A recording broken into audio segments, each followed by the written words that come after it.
everyone, it's Kelly from Soy and Shea, and thank you for joining me. This week's soap I drew inspiration from, of all places, a car wash. If you follow along with me on Instagram, and there's links to my account down below, you would have seen that I posted photos from inside my car while my husband was washing it. Now normally the suds on the car are white, but this week we actually tried out a new car wash place because of the direction we were travelling. And as I looked up on my driver's screen and down all the windows, there were pretty green and pink and white soap suds, and I took a few photos and kind of drew inspiration from it for my next soap. I decided I wanted to use Positano type from Eroma, which has notes of verbena, lime, basil, lemon, orange and cyclamen. So with the verbena, lime and basil, I wanted that green, so I'm using lime spider, and cyclamens are usually a pink or a purplish sort of colour. So I'm using blush mica, both of which are from my Micro Obsession, and we'll be using it in a base of white soap. Now I wanted to try and get that really swirly effect that was coming through from off the bubbles on the windscreen.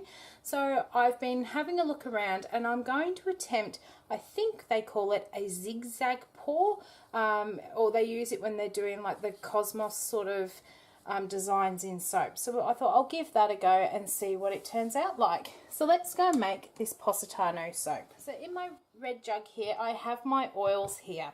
Now I've got what most people would call room temperature. I've got them up to about 26, 27 degrees, but our room temperature is actually 20. We're in winter and it's a little bit chilly this week, colder than it usually is, I should say.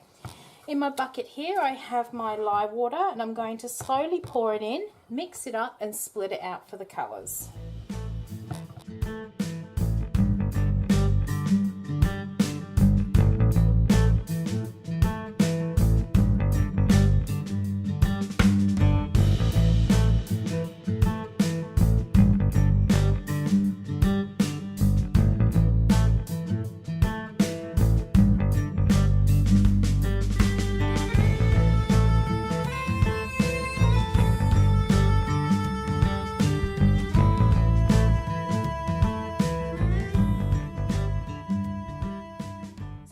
Understanding of this technique, you need your soap batter to be a little bit more fluid than normal.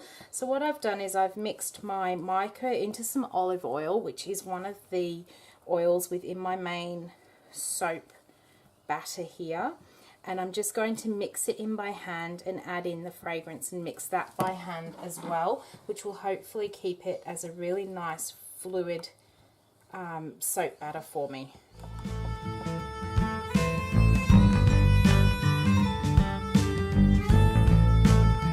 There's always one exception to the rule. I find that titanium dioxide is always best stick blended in, otherwise it just doesn't seem to get that white to really pop.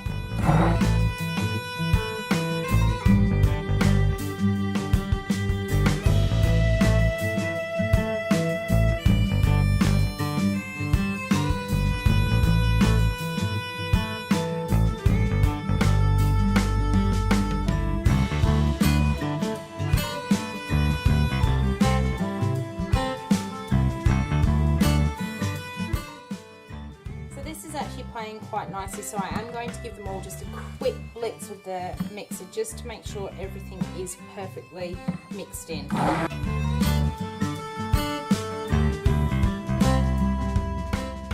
it's time to get to pouring this. So what I'm first going to do is I'm going to take my white, and I'm basically going to split my bucket into four, a bit like in the pot swirl. Well, it isn't in the pot swirl. And I'm just going to add my colours into those four places. So that's the green. Now I'm going to add some of the pink.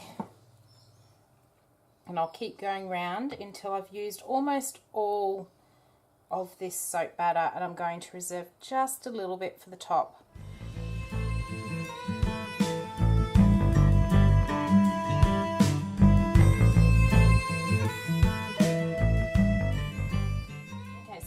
Colours in there. I'm not going to do anything else with that mixture in there. Normally with an in the pot swirl, you would then swirl it round with a chopstick or spatula spoon or something. I'm just going to leave it like that. I'm going to grab my molds or move that out the way so that I don't knock it everywhere. And what I'm going to do, I'm only going to work from this end of the mold and then let the mold fill itself up. I'm going to start on this one corner and I'm going to pour a bit and then come to the other side and pour a bit more. And I'm just going to keep going backwards and forwards, just slowly filling the mold up. Okay, so I've just popped a clip onto the end of here because it was falling down the mold. And I'm actually just going to change my mold onto this side to make my pouring a little bit easier. It is starting to thicken up, so I don't think it's going to quite do the pour that I had been hoping. In fact, I'm completely missing the mold. So we're going to change tactics because that's gone all over the side. I'm going to pick that up, and I do sanitize all my workbenches before I work on them. I'm going to pop that in there. Maybe I'll try pouring from a little bit higher. And no, I think we've thickened up too much to get that look that I was after. So I'm just going to start pouring, and I'll try doing a zigzag pour another time.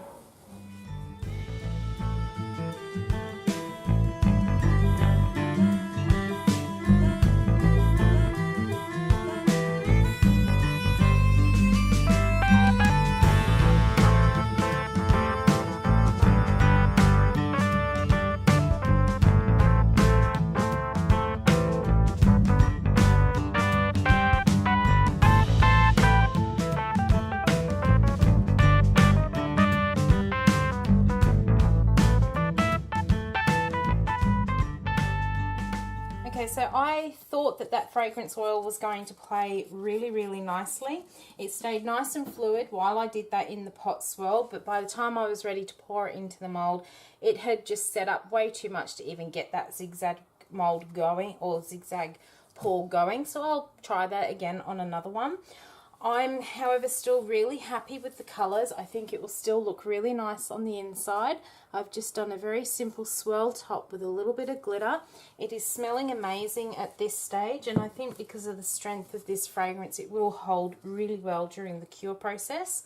So I'm going to let this one sit here for about 18 hours, and I'm going to come back tomorrow and cut, and we'll have a look and see if we manage to get that nice swirl that I saw on the car window screen. Hey everyone, we are back to cut Positano, and I am so happy. It really is looking like the colours that I saw as we went through the car wash the other day, so I am absolutely stoked. But before I do pop that through the cutter, I just wanted to show you the last couple of videos I've been saying that I should put a tensioner on all of my wires in my soap cutter, and this week hubby helped me put an extra guitar tensioner, so each of my wires now has its own individual tensioner. This soap cutter comes from Mark's Soap Cutters, and I've left the link down in the description box below. He now offers that option to have a tensioner per wire. It wasn't an option when I first purchased my cutter. If you are going to purchase one, I highly recommend upgrading to a tensioner per wire. The one tensioner just does not keep that second wire tensioned enough, and I was actually having to rewire to get the tension back on my wires each time. So we are now fixed with a tensioner per wire. The only concern I do have, because I didn't know much about guitars and guitar wires, all I knew was I needed a 10 gauge wire to go in the soap cutter, and when I got to the music shop, apparently they had run out of 10 gauge, but he said he had 11s and there wasn't much difference.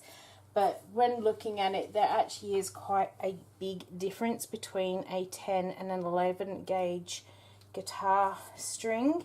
So I'm hoping that as we go through this, they don't snap.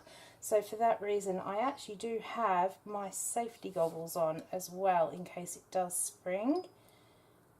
But that is looking like it's cutting really well, and it's actually giving a much finer cut so we're probably not losing as much soap there. In fact, that is cutting beautifully. And it doesn't sound sick anymore like it usually does. So let's grab a piece off the end here and we'll have a look. And that is what the inside of Positano looks. I am so very happy with that. That is really looking like the swirls of all the soap and everything that was on the car the other day, and the pink and the green just go together so well there. So we'll just grab another piece here.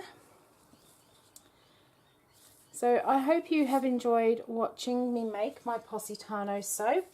If you did, why not leave me a comment down below and a thumbs up? And if you haven't already, why not subscribe to the channel? I really do appreciate it. And until next week, have a great one. Bye.